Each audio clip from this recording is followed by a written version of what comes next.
All right, in this particular video, we're going to be looking at how to color or how to add coloring to shapes and forms that you have designed inside of Illustrator. There are a number of different tools that we will look at, specifically different panels and different options for how to apply these to shapes you've drawn on screen. Uh, Again, we won't look at everything, but we will try to look at as many different things that I think you may find very useful. Again, you're always welcome to explore further beyond what I show you in the videos, but these hopefully will be enough tools to be able to show you how to get started with coloring your own work. So let's get started. First off, when working with trying to change coloring for any object, you must have something selected on screen. So let's start off by changing the color of our monitor area. So we'll start by adding color to our outside outline to our monitor. And now that we've dropped graphics on screen, we can actually get rid of these grids. So I'm going to go ahead and turn off the layer that has my grids inside of it, or the layers for that. So I'm going to go to where it says Framework on my Layers panel. And I'm going to go down and turn off anything that says Guide. So select one. I'm just holding down Shift as I click on each of these layers, and I'm just going to turn off the eyeballs. There, all my guides are turned off. Now I didn't delete them because I may want to use them again, so I just turned them off temporarily. All right, now that we got that going, now let's go ahead and select the outer rim of our monitor. So I have it selected now. If you recall from the last exercise, I briefly showed you how to change the color of a stroke line. If you don't remember, that's okay. We're going to revisit it now anyway. So once we have an object selected that we want to change the appearance of in some way or form, we can now go and check out its options. So with that active, let's look at the options across the top of the screen. It's always the first place that I recommend going to, so that you can find out how to change attributes of a specific shape you've drawn. So it tells me the shape I've got on screen, called a rectangle. And the first two boxes I want you to pay attention to. These dictate the basic color functions of this box. The first one dictates the fill color. The second box dictates the stroke color. That's the outline that goes around a shape or a form. So either one of these are very powerful. Let's test them out though. So I'm going to go ahead and go to my fill color, that's the solid box, and I'm going to click the down arrow. And it opens up an automatic color palette that you can choose from. Now if you don't want to use that, that's okay. You can actually, we have an alternate way of doing that by using something called the color picker. We'll come and grab that in just a second, but let's finish looking inside here first. So with the palettes, you've got lots of standard colors you can just kind of quickly add on and preview on screen. So let's just test one real quick. I'm going to pick a color here, an orange. And notice that when I turn on the orange color, that automatically we see a fill tone added to that square. Now, you might be wondering, why does it only show the fill in this skinny little area? I thought that rectangle was a whole screen area. Well, it is. The problem is that it's the layer that's behind everything else.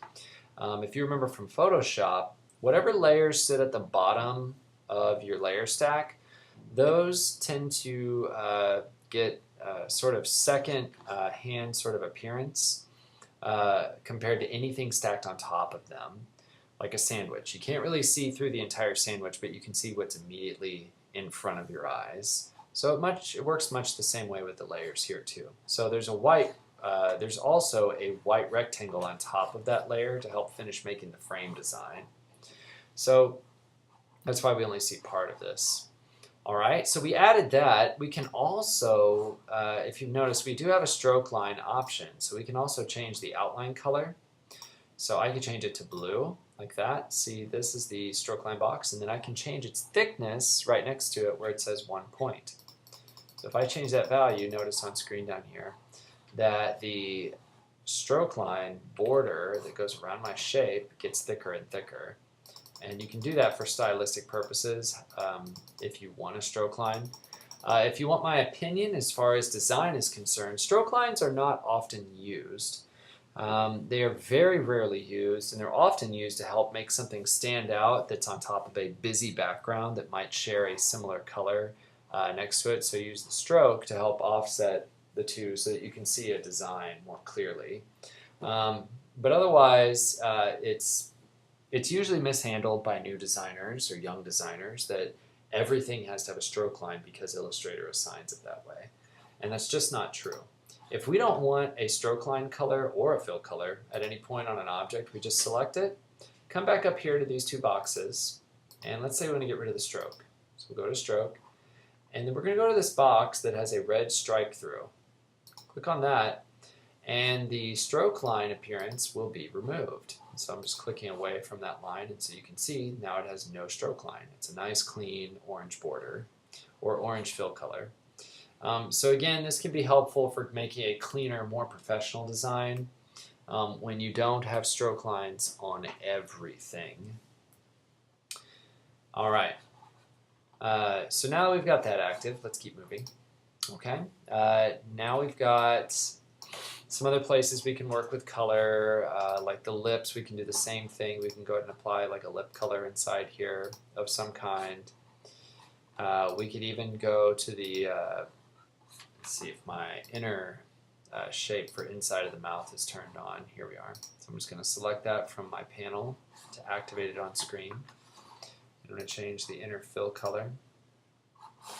And because it's on the very bottom, you just can't see it. So we're just going to drag that layer up.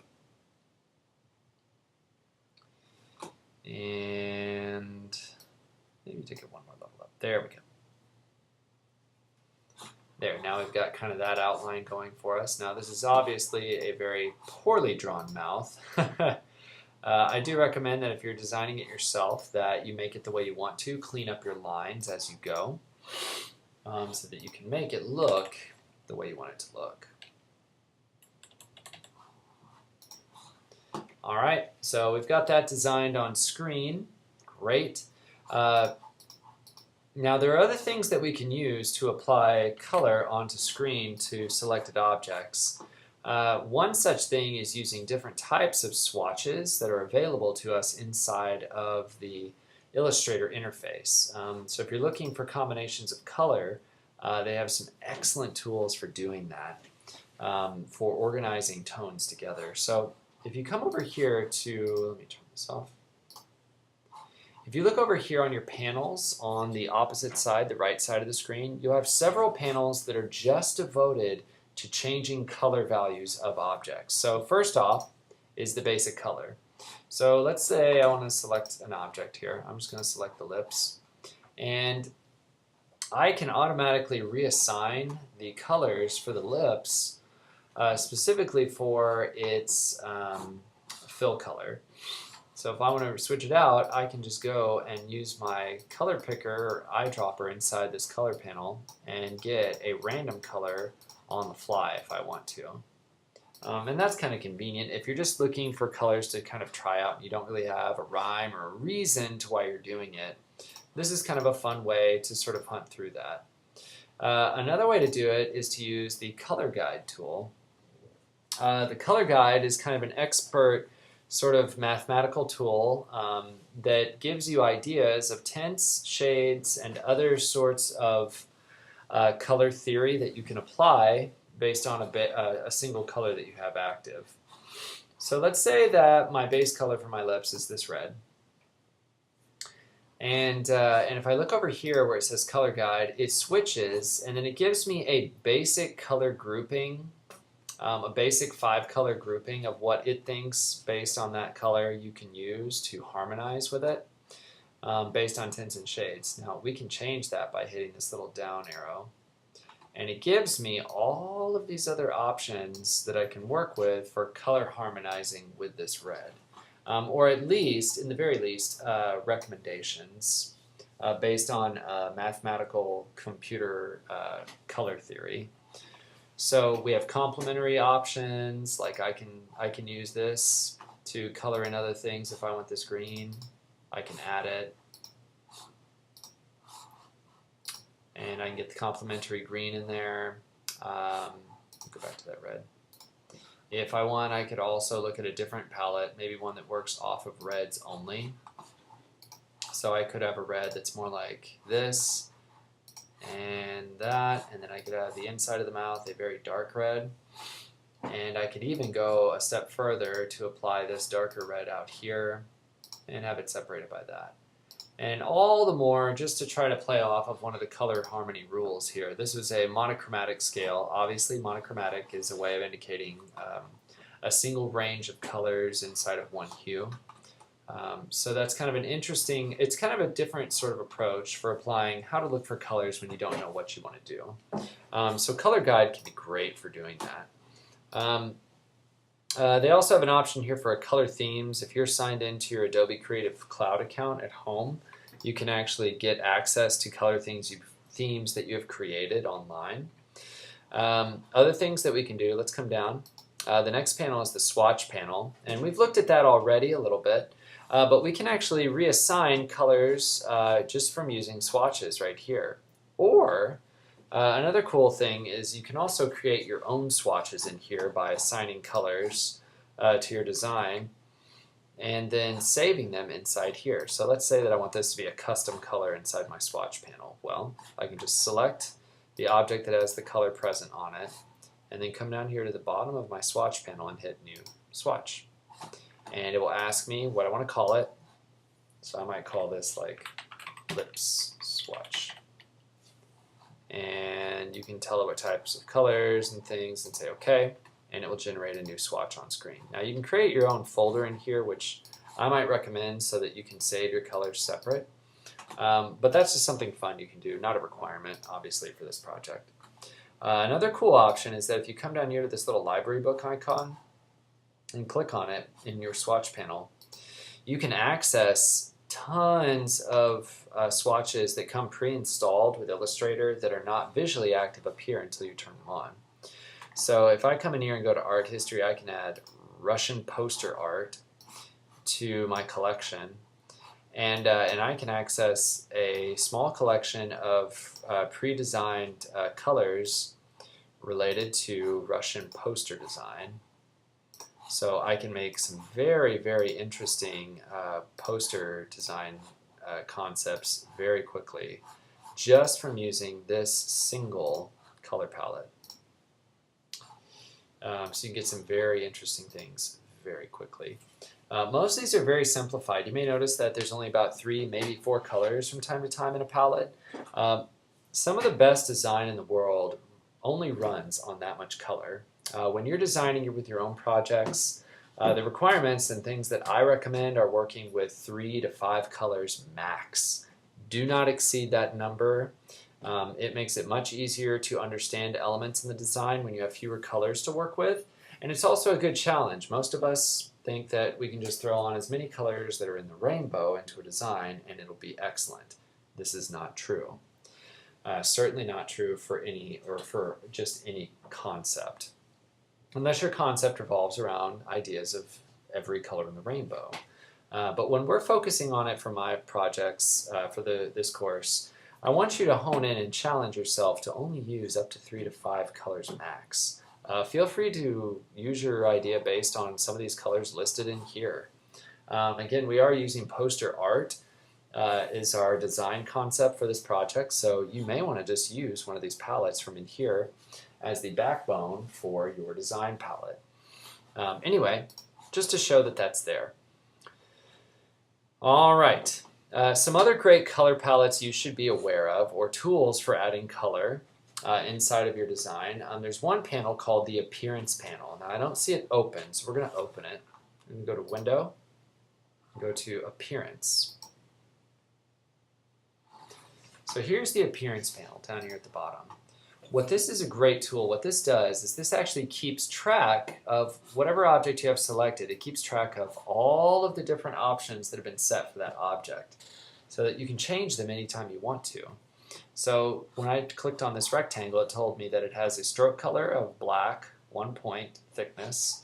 It has a fill color of orange, and there's no opacity settings that have been changed. So the opacity is currently at default, which is 100%. That means you can't see through it. This appearance panel also keeps track of any visual effects that you add to a layer or an object. So let's just look at this appearance panel for a moment. So let's expand stroke. So what it gives you under each of these is individual opacity changes.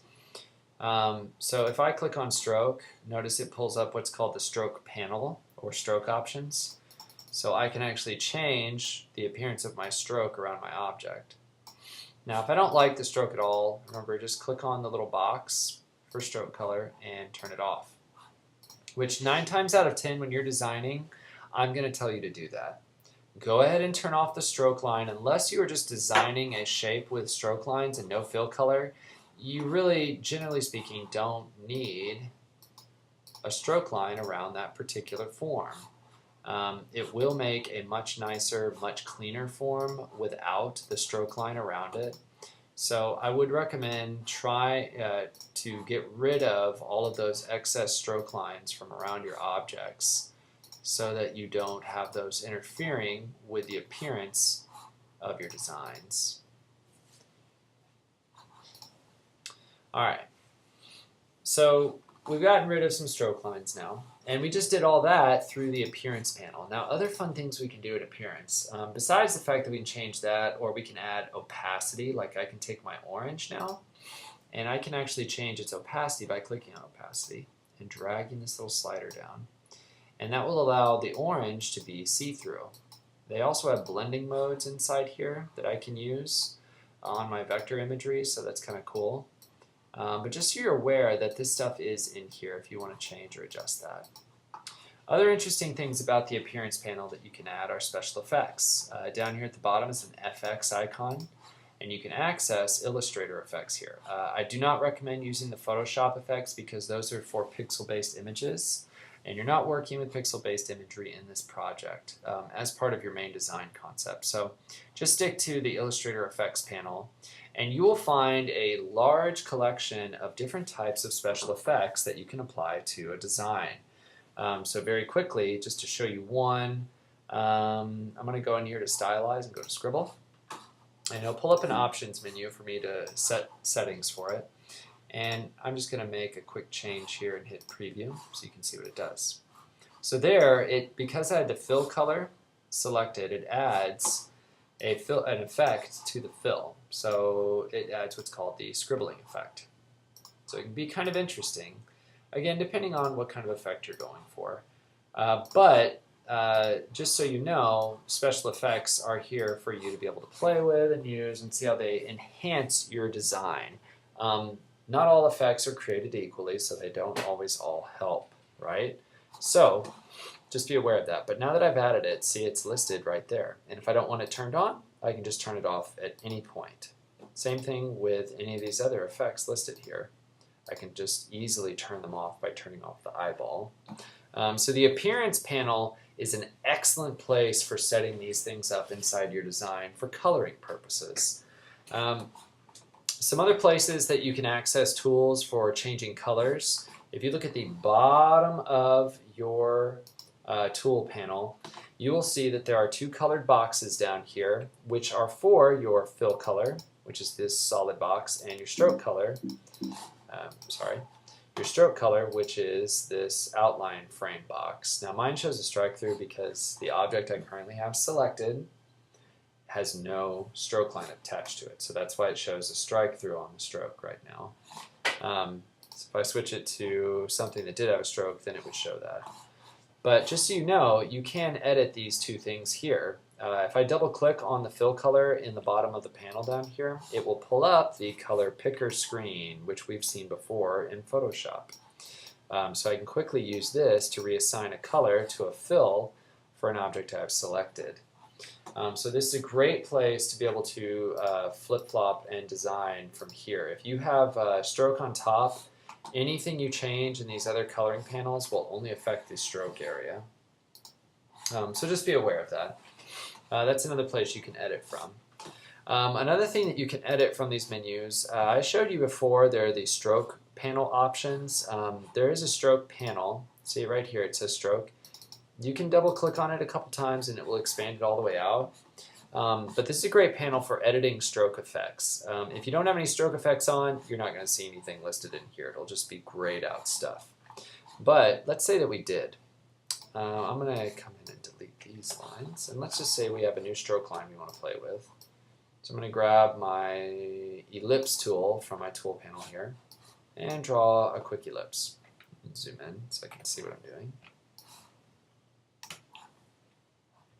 Alright, so this is my ellipse, and I'm just going to use the stroke panel to adjust some of the visual options or appearance of this stroke line. So I can change its weight, right? We can make it thicker with stroke weight. I can also convert this solid stroke line into a dashed line. They have an option for that. This is a tool that was added here for designers specifically, so you could add dash lines for like creating like a cutting line on a product. Is a great way for using that, or for like things you want to cut out or make a badge from. This is a great place for designing those. You can specify like what size it is, whether they're 12 points across or 25 points across to make longer lines, depending on the size of the object. Again, these all kind of vary, but you can kind of see like how you can make like that line appear. You can also add other combinations of strokes and dash gaps. So you can make short gaps between them, or you can add like variations of like lines that are 25 points long or 10, so that it gives you kind of every other one looks this way. You can add what's called an arrowhead. So if you have a, hold on, I'm going to show you this with a different tool. Let's say I take my paintbrush and draw a line on screen like this. If I have that line selected, and then I go down to my stroke panel and hit on the arrowhead drop down, I can add an arrowhead to the end of this line.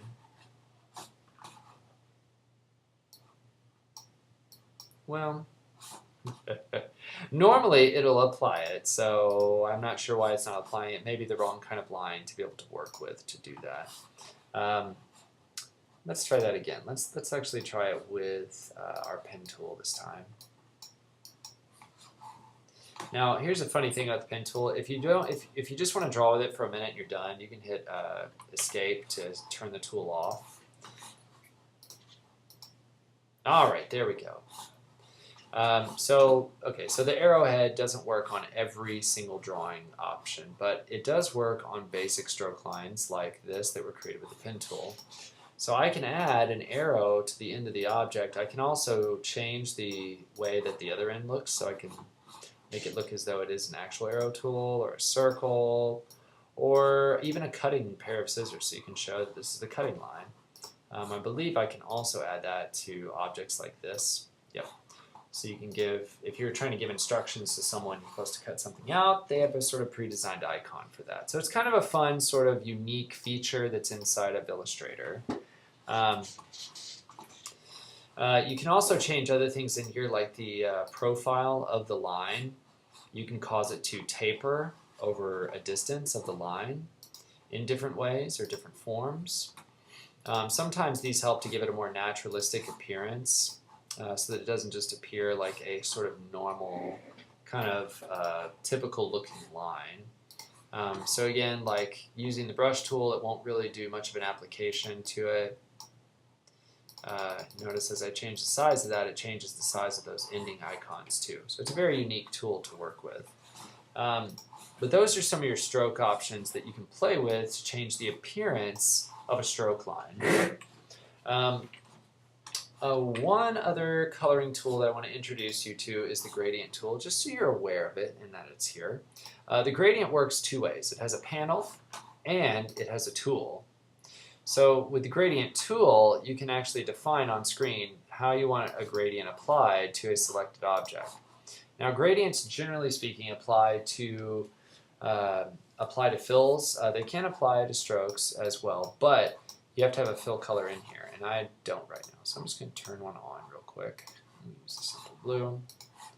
Get this, and we're going to drag out our gradient. And without a gradient active, this tool doesn't really do much. So let's go to the gradient panel. So I'm going to select my object, And I'm going to use a radial style gradient. That's a round gradient, in case you're wondering. And now that I have the gradient applied, it uses a basic color swatch, by the way, basic black and white. Gradients can be changed easily, though. If you look over here in the panel, you have the strip bar here that gives you the color assignments. So white right now is the center and black is the outer edge. So if I want to change it, let's say I want it to go from white to something else. So double click on the color you want, and you will probably have to make some changes if it's black and white, by the way. Black and white is like the flat tone group color, so you may have to switch it. If you want to switch it to be actual colors, you can go to this little down arrow right here on the options bar after double clicking on one of these little color carrots and switch it to RGB. And now you can actually apply a color to it to use.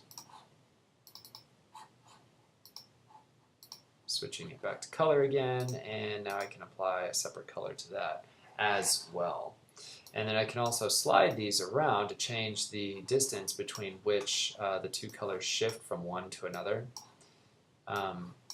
or to show the partiality of one color to the next color. All right.